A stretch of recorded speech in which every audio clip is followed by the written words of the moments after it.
alright? It's nice chatting. Hello, yeah, my name's Lee Hunter. I'm the chair for the Fire Brigade Union in Merseyside. Before I get started today, what I'd like to talk about is what Tracy and Audrey touched on, which is what happened outside the Suites Hotel in Kirby last night. Now, I'm a proud Scouser, and let me tell you, they were not indicative of what Scousers are, those people there last night. I've been on Twitter this morning getting a bit of a kicking, but I'll take it.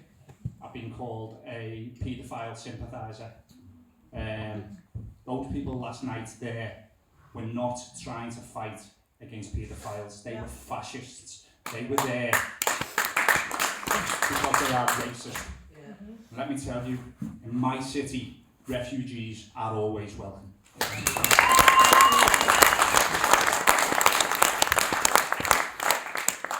So I'd like to thank you for inviting me here today. As Jim and Chris will know, these things don't just come together.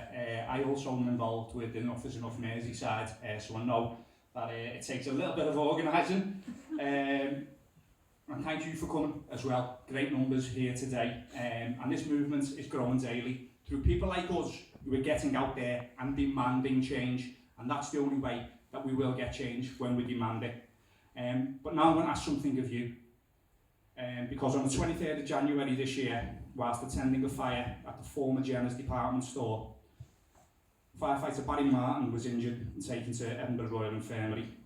Tragically, on the 27th of January, Barry died of those injuries. Comrades, I would ask that we take a moment now to celebrate our brother, firefighter Barry Martin, by clapping, cheering, shouting and generally making as much noise as possible.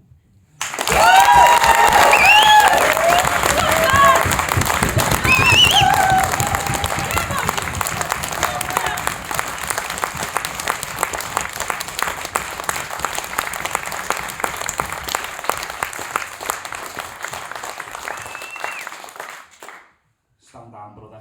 Your duty is done. Thank you. Right, let's fuck the Tories, eh? Right, Enough is Enough's got 5 aims. I'm going to touch on a couple of them today and hopefully get you angry, because as I like to say, if you're not angry, you're probably not paying attention. I'm sure many of you are struggling with bills right now. I know I am. The energy price guarantee was brought in by Liz Truss in the 25 minutes she had as Prime Minister last year. What a fantastic 25 minutes it was. Anyway, the energy price guarantee was set at £2,500 back then. However, for us in the North West, our average bill at that time was around about £1,300. So it doubled the average energy bill for us. And not only that, but are you aware that if your bill would come in above £2,500, then the Tories pay the energy companies whatever it is above that. It compensates them. It compensates companies like Shell, who've just posted profits of £32 billion. It compensates companies like BP, who have just posted profits of £23 billion. This shower compensates them while we struggle to pay the bills, while we can't turn our heating on. And then we've seen energy companies using third-party companies, bailiffs, to break into people's homes and fit prepayment meters, in the knowledge that children live in those homes, that people with disabilities live in those homes, and when those top-up meters are done, when there's no money left to go in there, those people will have no heating, they will not be able to cook. And the companies that fitted the meters, disgustingly, paid bonuses based on how many meters the workers could fit. Centrica, the owners of British Gas, one of the companies that did this, they posted half-yearly profits of £1.34 billion and will hand £250 million to shareholders. And let's not forget that back in 1986, British Gas was state-owned. Shares sold then went mainly to large companies, and in the 12 years that followed, those shares increased by 1,200%. Wasn't a sell-off, it was a fucking robbery. Energy bills need to be slashed now. Now, we're Enough is enough is also demanding a real pay rise. Working people are feeling austerity more than ever. Nurses during the queues at food banks after a long day, being overworked and underpaid. Workers from almost every sector unable to afford basic bills, unable to afford food. It's no wonder that we're seeing so many people voting for strike action. Rail workers, nurses, teachers, postal workers, paramedics, 111 workers, cleaners, bus drivers, refuse workers, all taking strike action. Now, people stood and clapped for those people during the pandemic. But claps don't pay the rent, and claps don't feed their children. We must stand in solidarity with all workers who take strike action. This government is trying to demonise them. But what those people are is true working class heroes, fighting for what is right. Not just for themselves, but for the people who will follow them and come into those jobs in the future. My own union, the Fire Brigades Union, voted for strike. However, the employers have made an offer. 7% for last year, 4% below inflation, and 5% for next year. I'm not sure how much below inflation that'll be. That'll be a real terms pay cut for us once again. Now, that offer's not enough for me. I will be voting to reject that.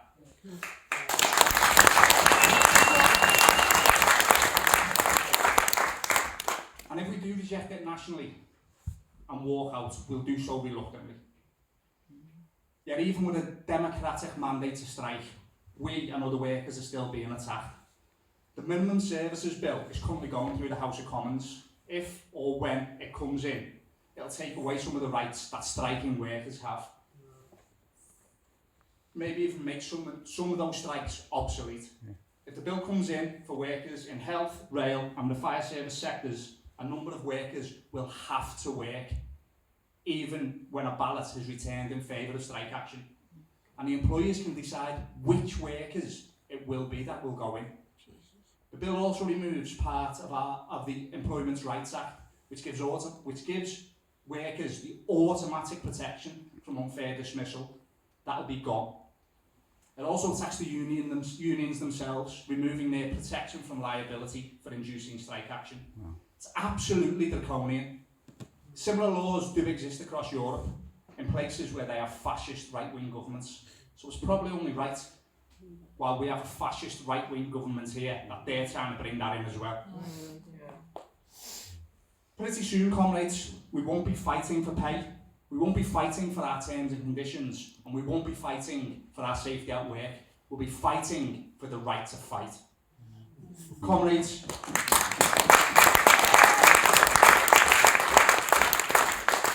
Britain is broken.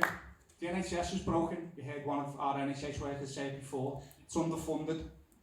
Between 2009 and 2019, NHS budgets have risen by an average of just 1.4%. This government spends less per head on the NHS, on beds and doctors than any other comparable country. It's understaffed and it's overstretched. Nearly 44,000 people waited over 12 hours in A&E in October of last year. Education's broken. Teachers are leaving in their droves. Of around 270,000 teachers who qualified in England between 2011 and 2020, more than 81,000 have already left the profession. I read a quote last week that said, teachers don't do it for the income, they do it for the outcome. But teachers don't go into that role to be rich, but they shouldn't be poor just for doing their job.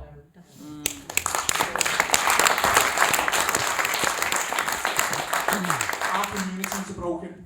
Over 3,000 warm banks in the UK alone. In December 2022, nearly 7 million UK households were in fuel poverty. We've got food banks. Between the 1st of April 21 and the 31st of March 22, the Trussell Trust distributed 2.1 million emergency food parcels. 832,000 of them were for children. Homelessness. The charity crisis estimated in 2021 around 227,000 people were living in what they describe as the worst forms of homelessness. Sleeping rough, sleeping in vehicles, or forced into dilapidated B&Bs. And the fire service is broken. It's underfunded. Central funding has been cut by 30% in the last decade. It's understaffed. 20% of firefighter roles lost in the last decade. That's 11,500 firefighters, and we're underpaid. Firefighters are around about £4,000 per year down on pay than where we would have been if our pay would have just tracked inflation since 2010. And as firefighters, we see again and again what austerity is doing to this country. Firefighters in Merseyside attended an incident in late November last year. A woman came to the door of a property in tears. The tears made tracks down her face where the smoke got onto her skin. Behind her were 3 young children. She'd broken up the dining room chairs and placed them into the fireplace, set them on fire. But chimney being blocked, so the smoke quickly filled the house. Crew quickly extinguished the fire, and while she apologised over and over again in the background, firefighters telling her time and time again, don't need to apologise. And as we left, she said, it's just that the kids were really cold.